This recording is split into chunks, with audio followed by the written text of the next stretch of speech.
السلام علیکم ورحمۃ اللہ وبرکاتہ۔ دوستو، شہد کا ایک قطرہ زمین پر گر گیا۔ ایک چوٹی آئی اور اس نے اس قطرے سے تھوڑا سا شہد چکھا۔ اسے بڑا مزہ آیا، اسے بہت لذت محسوس ہوئی۔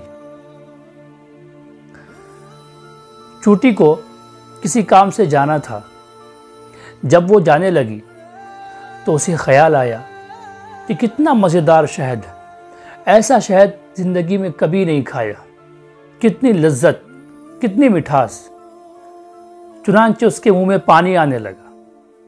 وہ پھر لوٹی اور اس قطرے سے تھوڑا سا اور چکھا۔ پھر جانے لگی تو دل میں خیال آیا کہ تھوڑا سا کھا لینا یہ کافی نہیں ہے۔ چنانچہ وہ پھر لوٹی اور اس مرتبہ وہ شہد کے قطرے میں کود گئی تاکہ تھوڑے سے وقت میں زیادہ لذت حاصل کیا جا سکے، زیادہ شہد کھایا جا سکے، زیادہ مٹھاس کو محسوس کیا جا سکے۔ چنانچہ وہ قطرے کے اندر ڈوب کر شہد سے لطف اندوز ہونے لگی، مگر افسوس کہ وہ شہد کے قطرے سے باہر نہ نکل پائی۔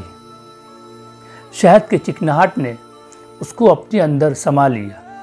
وہ شہد کی چکناہٹ کی وجہ سے وہ شہد میں ہی چپک گئی، باہر نہ نکل سکی۔ اس کی لذت کی ہوس نے اس شہد کو ہی اس کے قبر میں تبدیل کر دیا۔ دوستو، ایک بہت بڑے دانا کا قول ہے کہ یہ دنیا ایک بہت بڑے شہد کے قطرے کے علاوہ کچھ نہیں۔